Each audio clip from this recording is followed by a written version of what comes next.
Welcome back to Almost a True Crime Podcast. I'm Madison. And I'm Taryn. And we are a lively, conversation-based true crime podcast between two best friends. We take everything seriously except for ourselves. Listener discretion is advised due to the mature content and the amount of cuss words we say. You've been warned. Hey. Hello. Hey now. Hey now. Classic. We're kicking it old school right now because I sold my iPad. Oh, that is what's different. Oh, you did sell it. I Nice. did. Who'd you sell it to? Tiffany. My cousin. Okay, cool. So I'm getting my new one Saturday, but that obviously does not help me right now. So, I'm just going to use the laptop like the good old days. I chose to use my laptop instead of a perfectly good iPad. I was like, actually, no, I just don't have time to I just didn't want to get used to it. I didn't want to buy a keyboard, a pen. It's exactly that. This little Acer Chromebook. I like it. I love it. I can flip it around as a tablet if I need to. That does flip, doesn't it? Yeah.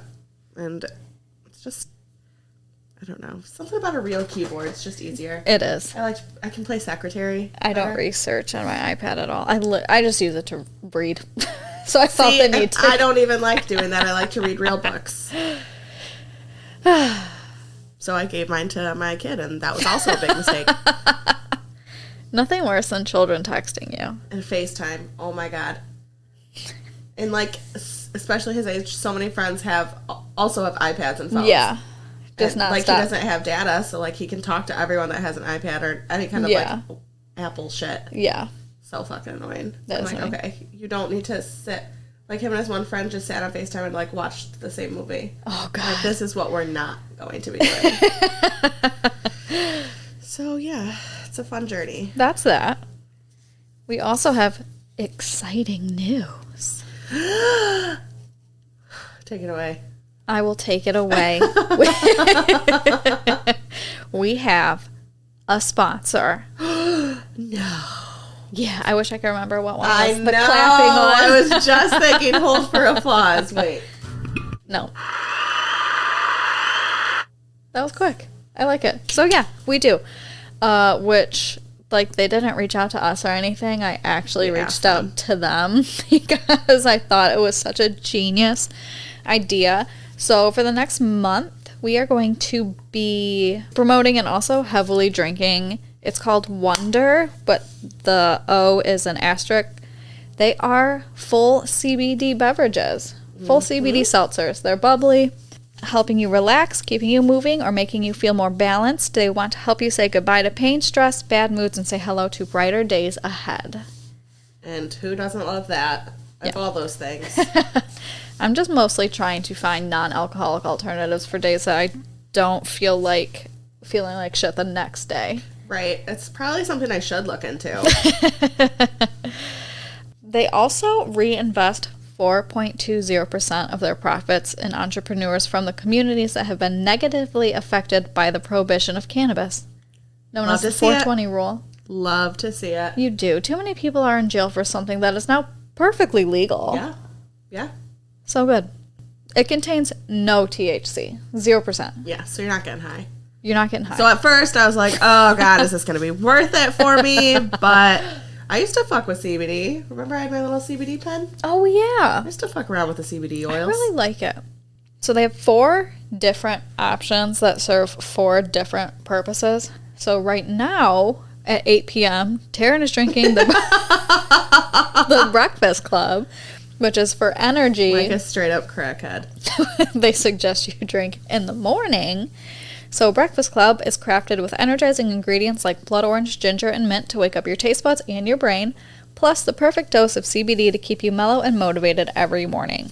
They suggested to use this in mimosas. Oh my God, that would be good. Wouldn't that be good? Yeah. That's smart as hell. And I'm a picky person, especially when it comes to beverages and ingredients like ginger and mint. These are very herbal. They're very good. But yeah. It's very good, very light, refreshing. It is they're so light. Yeah. Big fan. It doesn't taste like artificial at all. No. The next one they suggest to drink mid-morning is called Born to Run. It's for recovery.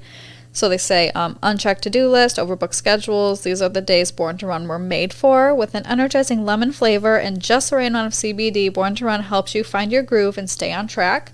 Your to-do list is looking a whole lot easier with a perky dose of 20 milligrams of CBD and, as always, 0% THC. For that one, they suggested replacing the tonic in a gin and tonic with that instead. Ooh, what about tequila and tonic? You should, for sure, you should change something there because that particular beverage is not working for you. That's a story for the Patreon. We'll catch you up Friday. Yep. So right now, I am drinking Fast Times, which they suggest for the afternoon, but I have never had a daylight savings time hit me as hard as this one did. I'm so motherfucking tired. I feel great. I do not. Oh. I've been tired for like 3 straight days. I also nap every single day. That's true. I spent most of yesterday asleep. So I am drinking Fast Times right now to get me through recording and editing later because, it's Tuesday evening. It says, life moving too fast to keep up? We have an option for that. With an upbeat flavor profile, plenty of bubbles, and the right dose of CBD, Fast Times gives you the boost needed to keep pace with even the busiest of days, stop procrastination in its tracks, which I need. Just take a sip and get the energy needed for any job. Flavored with cucumber, lime, and mint, it is a perfect addition to a mojito, which is my beverage of choice. I am not a mojito girl, but I tasted that, and it's not too minty, and I liked it. Yeah, I love mojitos. The last one, which is one I'm most excited for, is the nighttime one called Night Moves to relax. Very up your alley. I will take anything to help me sleep, except for like hard drugs. I will take so much melatonin. I will buy anything that says will help you sleep over the counter. I'm like, well, okay, well then I'll do it. I'm not. You should see. I don't need help sleeping. I have melatonin drops, dissolvables, capsules. I'll sprays. lay in bed for like 10 minutes. I'm like, I could probably use a little assistance, and then I'll take a melatonin. And I think just the thought of taking it is what helps me get to sleep. I don't think I even am up long enough for it to take effect. Okay, so I will take all 4 of those. Yeah, I don't need them. Okay, cool. I'll take them. They suggest, like, instead of drinking wine at night, to just drink one of those, which is basically what I'm trying to do. It's a rich berry flavor plus a calming, non-drowsy dose of CBD keeps you cool, calm, and collected. Forget about your long, stressful day and ease into the evening. Flavored with blackberry, blueberry, and basil. Ooh. I love basil in beverages. Not enough people do it. Ew. I can't drink this Truly now. Truly is not as good as... No, it tastes so fake and I don't like it. Okay, so these all come in a 4-pack or a 12-pack. My personal suggestion, and what I do, is they sell an assorted 12-pack, so you get 4 of each, keep you stocked for the whole month, because when you auto-subscribe for the month, you get 35% off, which is huge. That's a huge discount, by the way. And it ends up being less than $40 for 12 of them. And if you do math like I do, that's basically half off. It is basically half off so if you round it down to 30. Just round down from 39 to 30. I just round up to 50. It's 50% off. That's smart. That's how I do math. I mean, once you taste these, the price does not matter. It's right. It's so worth it. And you can't get them in the stores. So. Yes, and you cannot. Unless this is a local-ish company to us. This is a Black women-owned business from Columbus, Ohio. Yep. So you can buy them. I think they sell them in bars. Oh. Like as drinks in bars. That's cool. If you're from exactly where we are, you're not going to be able to do that. So you should just buy them on the internet. And you should follow them. And support them. You should. Because they're so good. Isn't it International Women's Month? So. It's Women's History Month. Yeah. There you go. Look at these women making history. They're doing some great shit because these are good. And they sent us cute little koozies. They have like little accessories too. And I'm a slut for a koozie. You really are. You love one. I will never not take a free koozie. I don't know why. I just love it. Especially it's summertime. I'm going to be drinking seltzers. I'm going to need koozies. We could be onto something here. I think so too. Together. I think so. Especially since most of our listeners are from Ohio. Yeah. Support these Ohio women. Yep. Support local businesses. It's not like you're not getting anything out of it. I mean, these are great. I can't wait to taste the other ones. Me either. Okay. All right. That's that. I don't think we have anything else to talk about, do we? I don't believe so.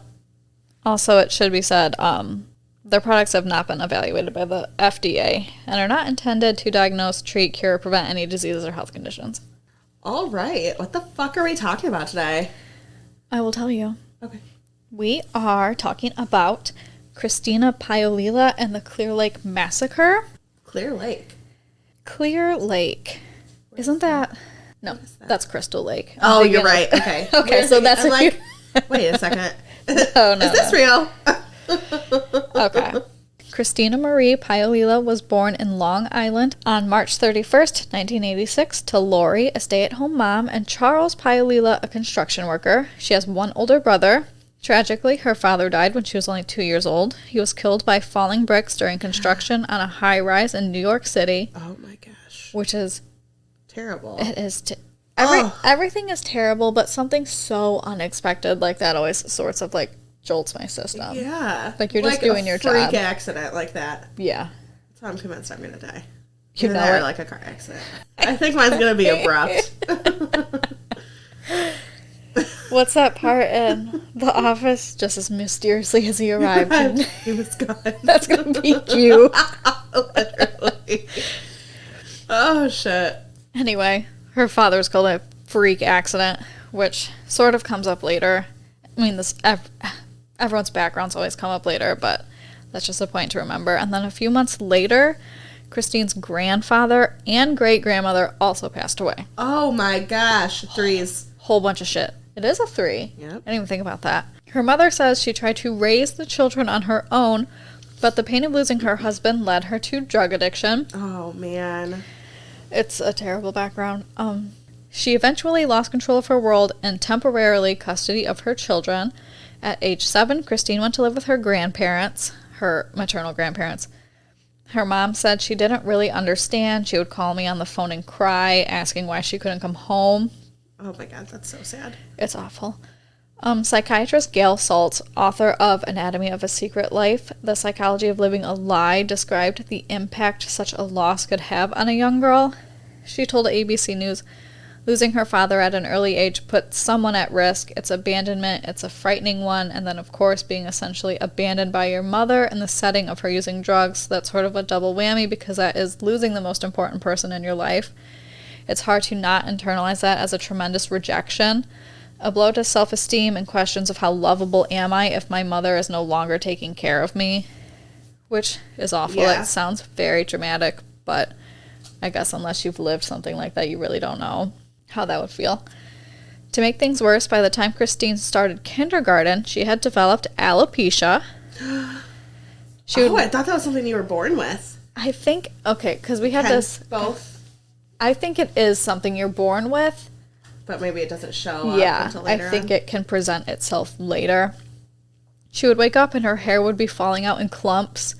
It was such a severe case that she lost her eyebrows and her eyelashes. Oh, no. Yeah. This poor girl. So she's 6 years old. She's wearing giant glasses. Like, these glasses are thick.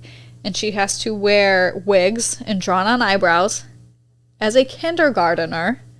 And kids are awful. Especially kids that age, they have no filter. None. They can't help but to point out all of these things. Yeah, they said, like, kids would just rip her wig off and call her names, like, anything you could imagine.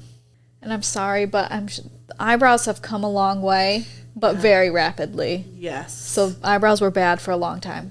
Those eyebrows could not be great. Oh, God. My sister just shared, like, throwback pictures from high school. I'm like, oh, my God, my eyebrows.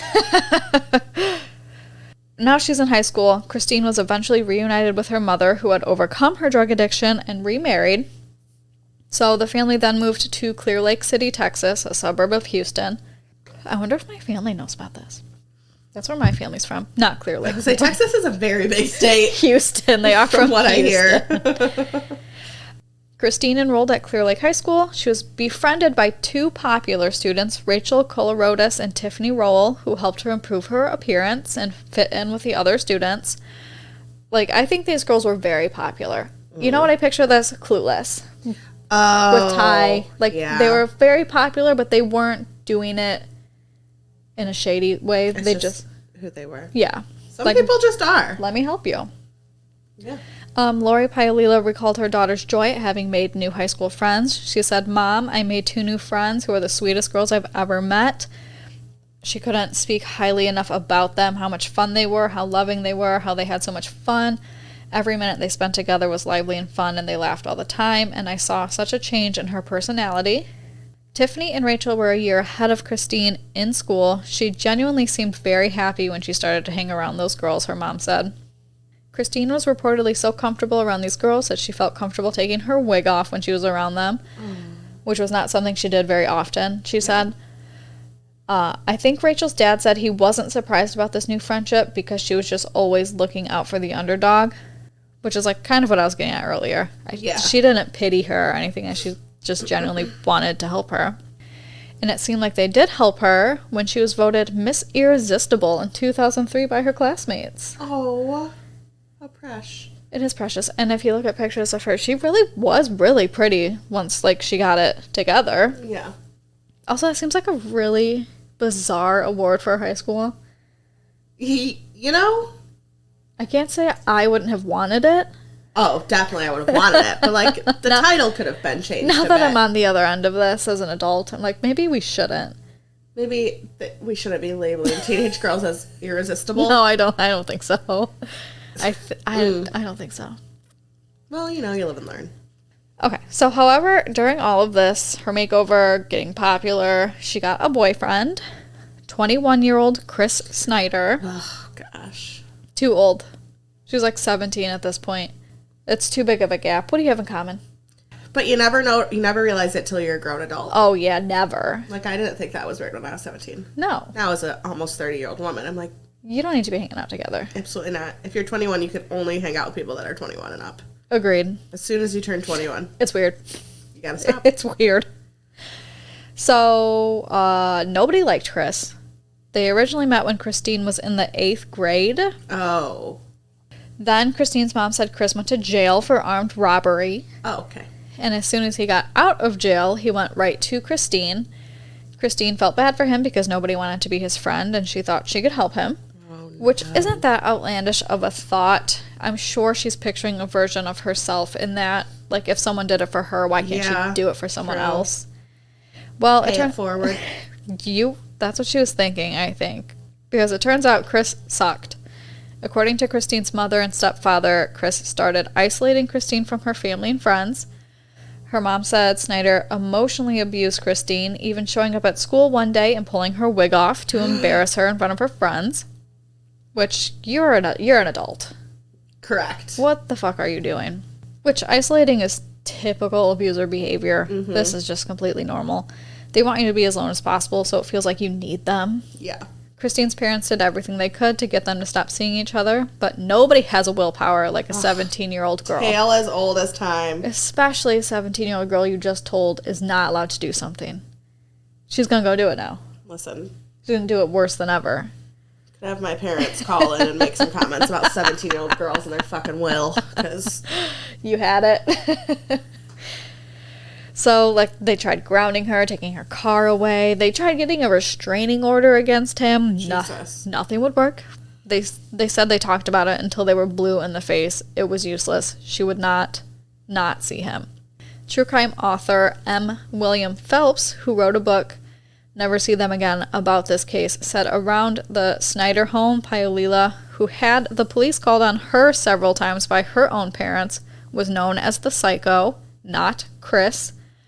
After particularly nasty fights, she'd spend the night on the front lawn, sleeping, trying to get into the house, yelling, going nuts, rattling the screen door.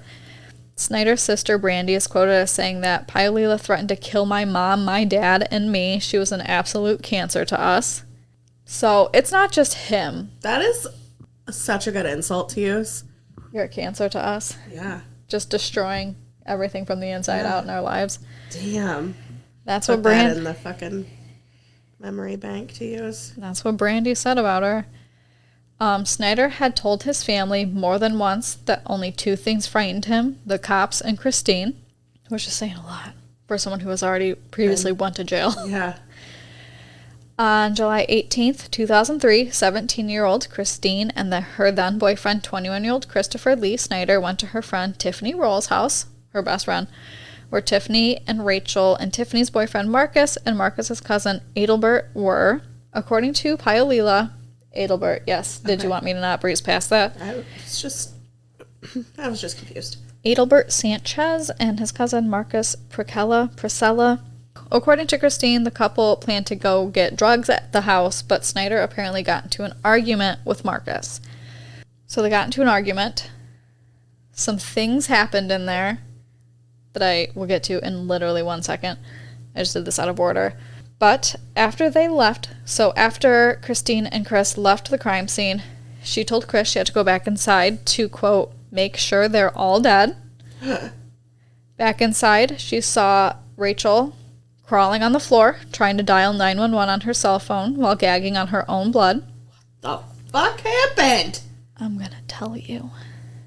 When Christine realized that Rachel was still alive, despite being shot 12 times, she grabbed the barrel of her pistol and, holding it like a hammer, used the butt of the handle to bash in her best friend's head as she choked on her own blood. When she was finished, she then ordered Chris to drive her to work because she needed to clock in for her shift behind the makeup counter at Walgreens.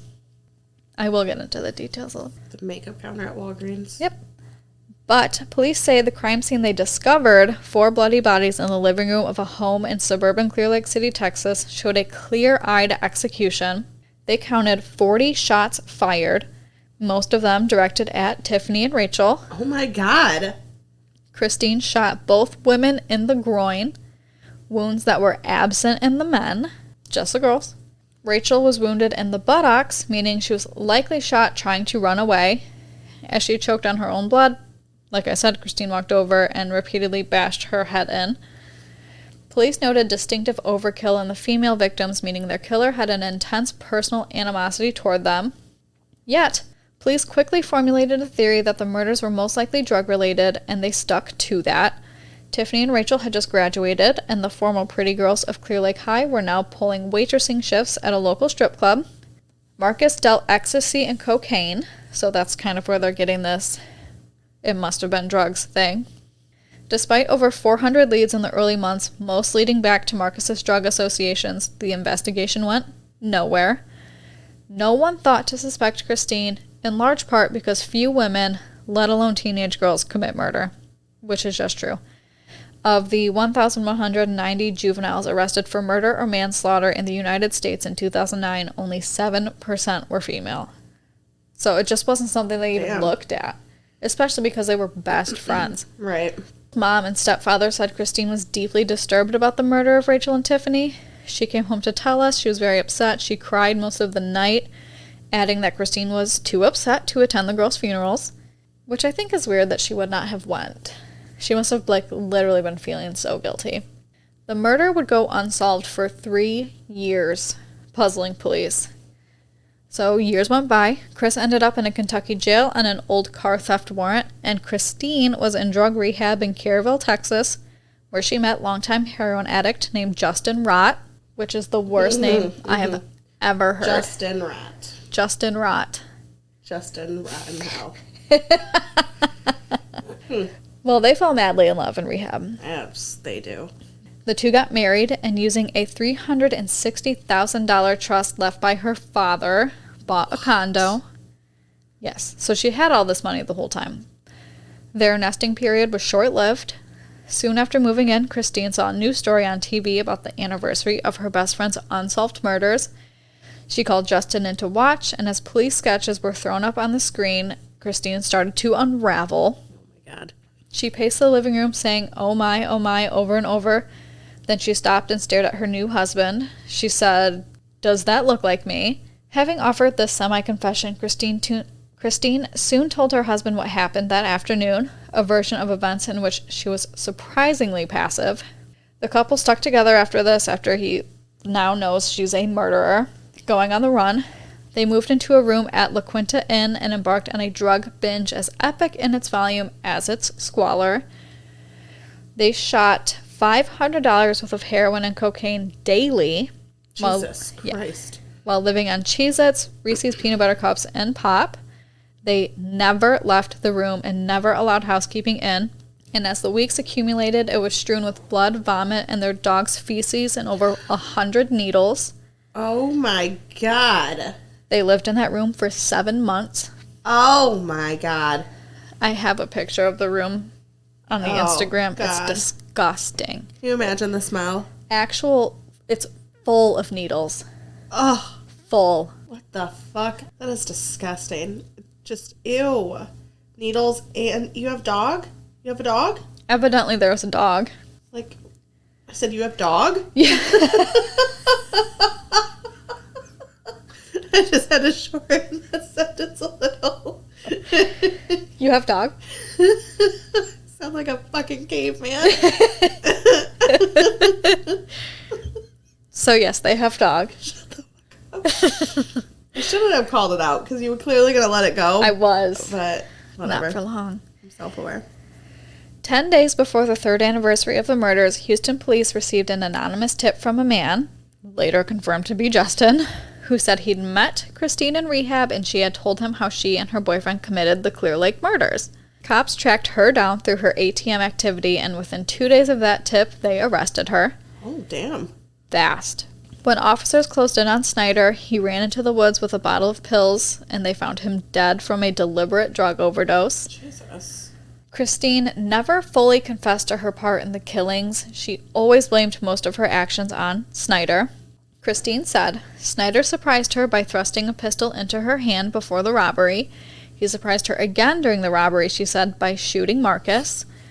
She told police that Snider had a gun and forced her to take a second gun, but that she never willfully fired it. Instead, she said, Snider put his hand on hers and caused her to fire the gun. I'm not buying that for a second. No. Christine says the first shot triggered a rampage inside her. She claimed the gun went off on its own and she began firing blindly and sobbing. She said Snider later beat a severely wounded Rachel to death. According to Christine, Snider threatened to do the same thing to her and her family if she told anyone. Rott said Christine told him that it was her, not Snider, who beat Rachel to death with a gun. So she's literally trying to blame all of this on Chris because he's not here to say he didn't do it. Right. But her husband is like, oh no, she told me. He's not having this. Which, that's so crazy because he doesn't have to, they're married. He doesn't have to do any of this. He doesn't have to tell them anything. I wonder if she ran out of money and he was over it. Yeah. It's like, well, I'm not really getting anything from this anymore. Yeah. The question that haunted everyone, including the police, was why. The details did not seem to add up at all. Rachel and Tiffany had befriended Christine and offered her advice, including beauty tips. The friends even carried pictures of each other in their wallets.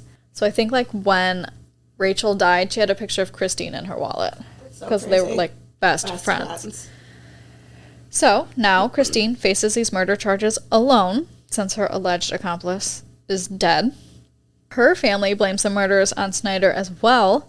Her stepfather said she was not capable of doing this. There's no doubt in my mind what happened is a tragedy. She's as much of a victim as these poor kids. She's not the one who did this. The one that did it is gone. Which is not fair to say. She's just as much as a victim. No, I was going to say, can you imagine their families hearing that? I would choke him. Yeah. Even if, which is not the case. She never came forward and told the truth either. No. She never gave the parents any closure. No. Exactly, even if it wasn't her doing, there was a lot of steps she could have taken to make it right. Mm-hmm. Well, not make it right, but, own up to her part in it. Never as much as a victim of the people you have actually murdered. Correct. With what remained of her trust fund she received, Christine hired Mike DeGuerin, a prominent criminal defense attorney in Houston. He said, when the case was offered to me and I went and saw her in jail, I saw a scared, frightened little girl and I accepted the case. Standing before the court, Christine pleaded not guilty. Rachel's mother, Ann, said I couldn't take my eyes off her. I really hoped to see something in her eyes in the way of remorse, and it was unbelievable. She never shed a tear unless it was for herself, which I feel like we've seen a couple times before. Yeah. They show no remorse until they realize that they're fucked. Is over. Testimony about ballistics painted a different picture than she suggested when she said Snider forced her to fire the gun with his own hands, claiming that he put the .38 in her hands and she got it by the handle and she's got her eyes closed. He puts his hands over hers and he goes 1, 2, 3, bam, 1, 2, 3, bam. Basically, they're saying he's literally holding the gun with her hand in it and pulling the trigger for her. I don't know, this is the weirdest story to stick to. It's the weirdest hill to die on. That's not a normal... No. Especially if you're trying to... Like, there's 4 people there. Exactly. Like, you can't... Whatever. So, crime scene investigators pointed out that 2 victims, Tiffany and Adelbert, were found dead on the couch with their feet up, shot multiple times with no signs of a struggle. Each was hit with bullets from 2 guns, the prosecution said, arguing that there were 2 shooters firing at the same time. Yeah. Craig Goodhart, a former prosecutor with the Houston District Attorney's Office, says it defies logic that this gun is emptied first and then this gun is emptied second. When you have multiple gunshots from both guns and the 2 kids on the couch who never move, these 2 guns were fired simultaneously.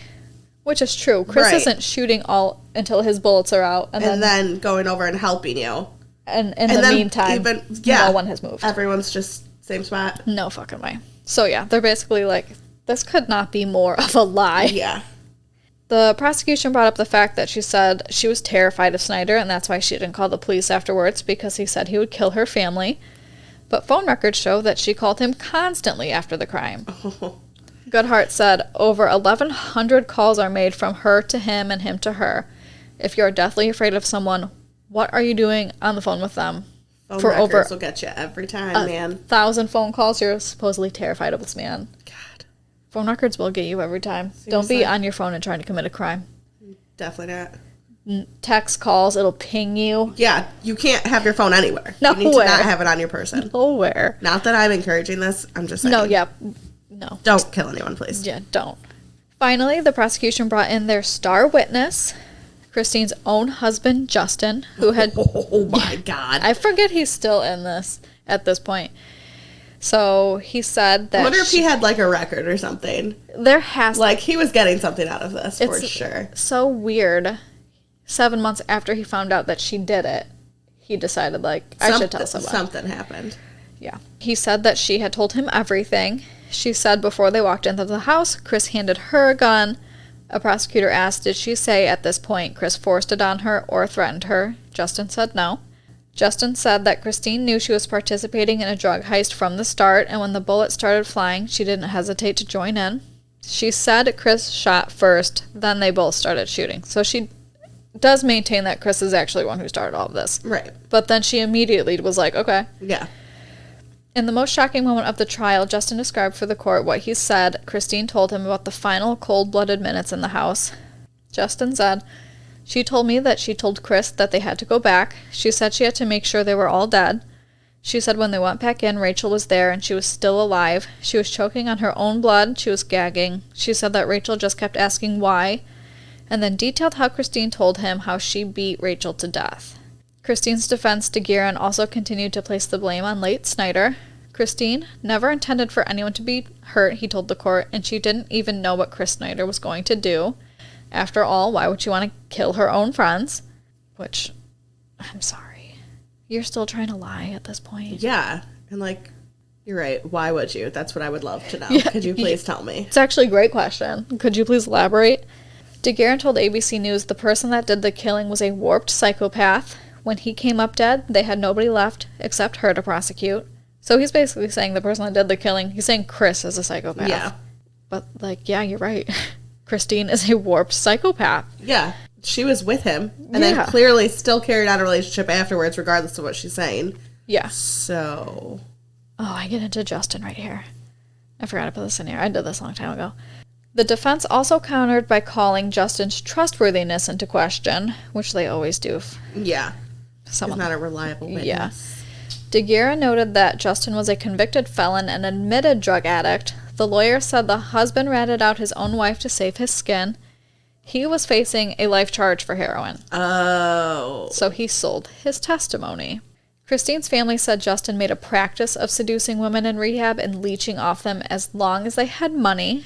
When her trust fund matured, Christine had plenty. To drive the point home, DeGuerin called a string of women to the stand to relate similar stories of deceit and treachery. One said Justin had claimed he had the same kind of cancer as her father. Another said he would take her debit card and make unauthorized withdrawals. Judge Mark Kent Ellis told ABC News one thing that was established beyond any doubt whatsoever is that he was a lying scumbag. He picked up women in rehab and used them, abused them, and took money from them. Christine never took the stand to testify by the advice of her lawyers, which is just the best advice. You shouldn't. But then, like, on the outside, you're just hoping they would. Oh, yeah. I just want to know what they would say. I want to hear, but smart for them. Yeah. If someone, Ted Bundy, Charles Manson, people speaking at their own, it's all bad. Oh, yeah. All you're doing is showing you're crazy. Yeah, 100%. Rachel's mom said she was sad that she wasn't taking the stand because she wanted to hear her say she was sorry. Exactly. Like, she didn't make a statement. No, nothing. Never. It's fucked up. Yeah, so. It is fucked up. That's not a good look. No. After 9 days of testimony, lawyers began their closing arguments. Ultimately, the jury was left to decide, was Christine a victim of circumstance or a willing participant in the murders? Christine faced a mandatory life sentence if convicted. When you look at the charge, you are told to look at it in one big picture.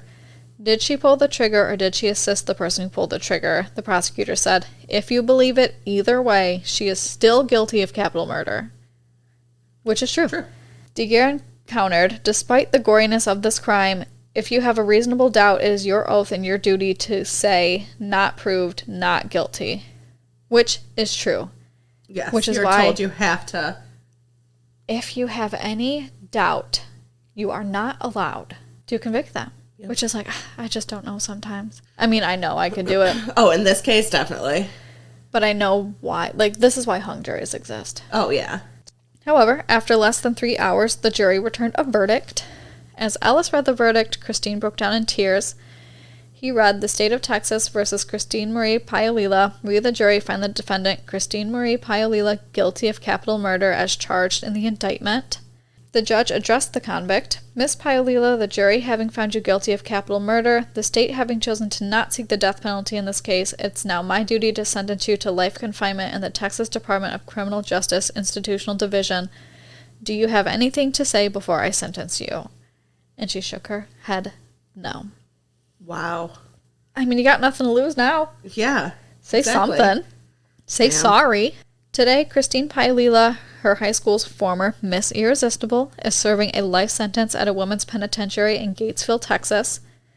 Soon after the verdict, Rachel's father read a victim impact statement to the court. He said, my daughter didn't die with a car wreck. She wasn't hit by lightning. She perished at the hands of two evil people, cold, calculating, heartless. I asked my wife what will hurt you the most.